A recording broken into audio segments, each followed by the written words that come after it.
네, 오은혜 씨 어서 오십시오. 네, 반갑습니다. 오은혜입니다. 예. 네.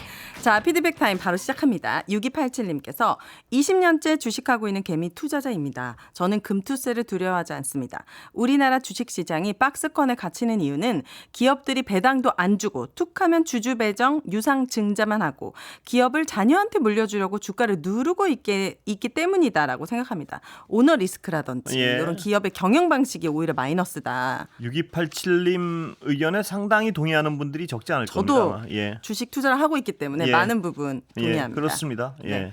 5145님께서 9월도 훌쩍 넘었는데 아직도 너무 덥습니다. 아내가 전기요금이 너무 많이 나온다고 에어컨을 못 틀게 합니다. 아내가 가만히 있으면 안 덥다고 하네요. 그래서 그늘진 벽에 등을 대고 가만히 있어요. 제 이야기하는 것 같아서 저도 집에 가면 무조건 에어컨부터 끄거든요.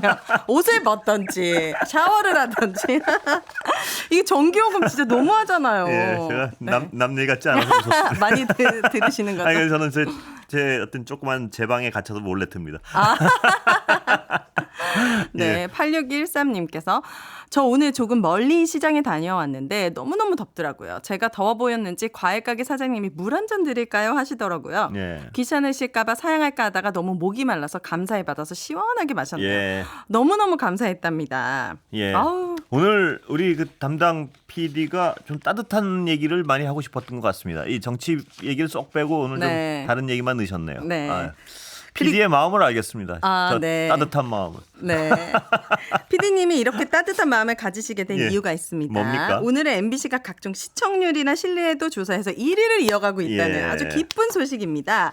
9회 시청률 조사업체 닐슨에 따르면 지난달 MBC 뉴스데스크가 수도권 시청률 6.33%로 1위. 요즘엔 3%만 넘어도 대박이야라고 예. 하는 시대인데 6.33%. 그리고 지상파 3사 뉴스의 전국 시청률이 KBS 뉴스가 항상 1위였는데 총선이 실시된 올해 4월 8년 만에 수도권 시청률 1위를 차지한 데요. 이번에 KBS도 앞섰습니다. 예, 그러니까 이런 결과를 정말 정부 당국이 네. 왜 이렇게 그 KBS는 늘 높았거든요. 왜냐하면 시청층이 좀 나이가 드신 분들이 많고 해서 네. 채널을 그냥 거의 고정해 놓고 이랬는데 이렇게 뒤집힌 이유가 무엇일까 과연? 그러니까요. 그분들이 말씀하시는 어떤 방송의 정상화가 과연 정상화인지 네. 뭐 한번 깊이 생각해 보셔야 될 것 같습니다. 맞습니다. 예. 또 최근 MBC 라디오 권순표의 뉴스 알킥과 김종배의 시선 집중도 라디오 전체 시사 예능을 모두 포함한 전체에서 청취율 2위라는 이례적인 기록을 세웠죠.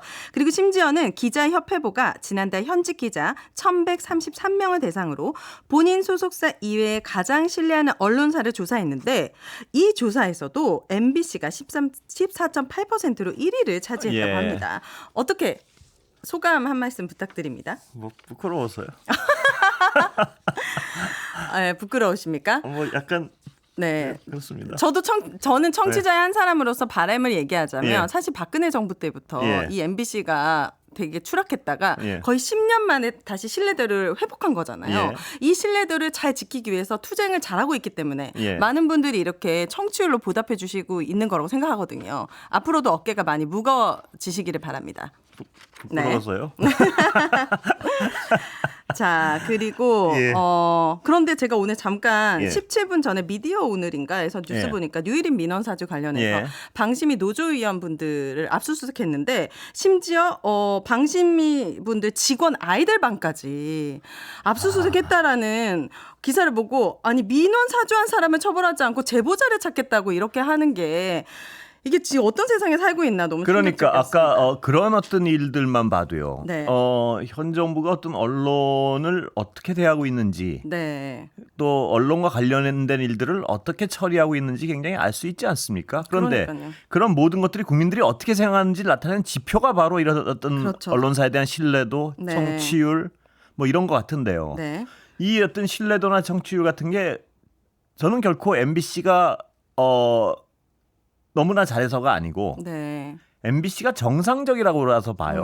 상당 부분은. 네. 그러니까 최소의 할 말만 하는 정도라고 저는 생각하는데 그 최소의 할 말만 하는 언론사들이 너무 없으니까 네. 없으니까 그 여러분들의 어떤 관심이 몰리는 것 같아서 맞습니다. 이 환경의 상당 부분은 역설적으로 정부 여당의 덕분입니다. 이런 어떤 네. MBC가 국민 여러분의 많은 지지를 받는 네. 역설적으로 정부 여당의 덕분이지만 고맙진 않습니다.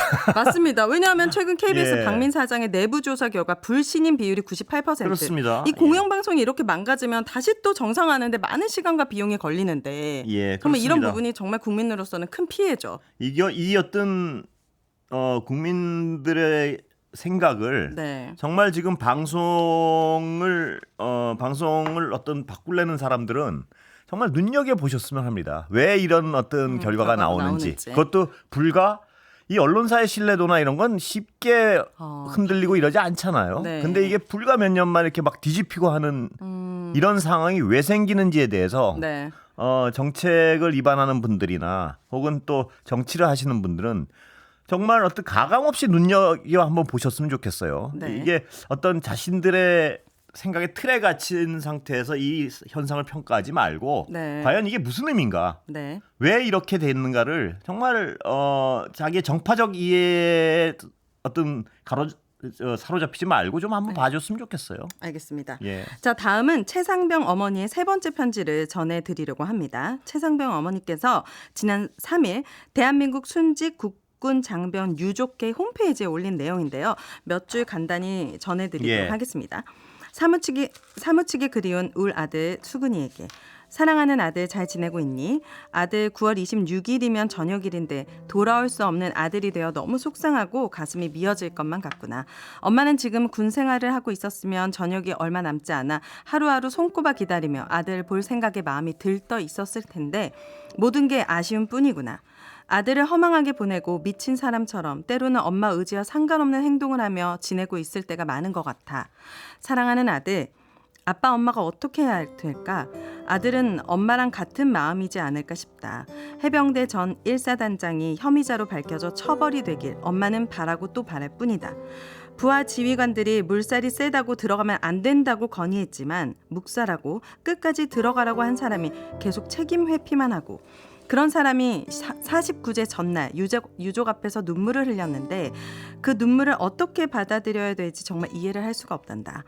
권력 앞에 아무것도 할 수 없지만 진실은 꼭 밝혀질 거라 믿는다. 많은 사람들이 응원하고 있으니 아들을 많이 사랑하고 사무치게 그리워하는 엄마가. 이 편지는 유족이 임성근 해병대 전 1사단장을 무혐의로 불송치한 경찰 수사 결과에 이의 신청을 했고요. 예. 윤석열 대통령이 국정 브리핑에서 수사가 잘 되고 있다라는 입장을 전한 뒤에 작성이 되었다고 합니다. 유족은 이런 입장입니다. 예. 내일 모레면 원래 제대할 아들이 돌아올 날인데요. 전역할 날인데. 그런데 이 어떤 이 생떼 같은 아들을 잃은 어머니가 얘기하는 아들을 돌려줄 수는 없어도 네. 진상조사는 적어도 진짜 정치권에서 네 편 내 편 가리지 말고 빨리 해야 되는 거 아닌가요? 정말 너무 이 어머니가 네.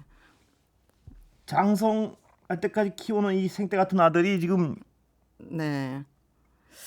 그런데 이 정도도 못 들어주나요? 그런 생각이 듭니다. 정말 이 정도도 못 들어주나요? 이 그러니까요. 국가가 예. 네, 국가를 지키기 위해서 군인들이 목숨을 바쳐서 갔는데 이 억울한 죽음이 반드시 밝혀지기를 많은 국민들이 지켜보도록 하겠습니다.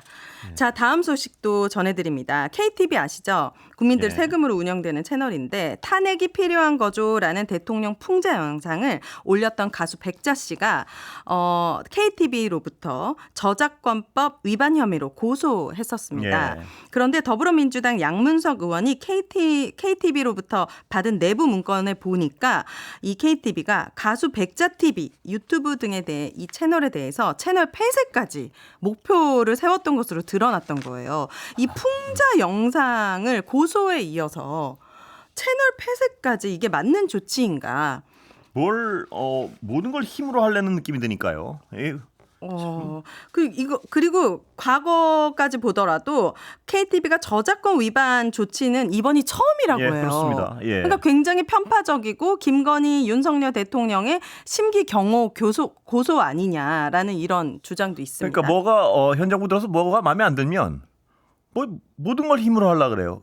의료 붕괴 사태도 그래서 시작된 거 아니겠습니까? 그렇죠. 2,000명 딱 시작해놓고 네. 말 안 들으면 뭐 어떻게 할 거야. 그리고 이런 어떤 작은 데서까지 힘을 쓰려 그러니까 이게 국가가 과연 국민을 위하는 것인지 아니면 국가 권력을 가진 사람들이 국가를 가지고 자기들 좋은 일을 하는 것인지. 네. 그러니까 이게 이 모든 걸 힘으로 하려는 이런 기류가 모든 사람이 느끼고 있잖아요. 그렇죠. 그리고 이 국민 세금으로 운영되는 채널에 국민 세금으로 또 변호사까지 고용해가지고 이렇게 한다는 거에 국민으로서는 납득이 안 되고 이건 또 다른 온라인 이틀막이 아닌가라는 생각이 듭니다. 여기까지 하겠습니다. 앞다음 여기까지 하도록 예, 하겠습니다. 감사합니다. 감사합니다.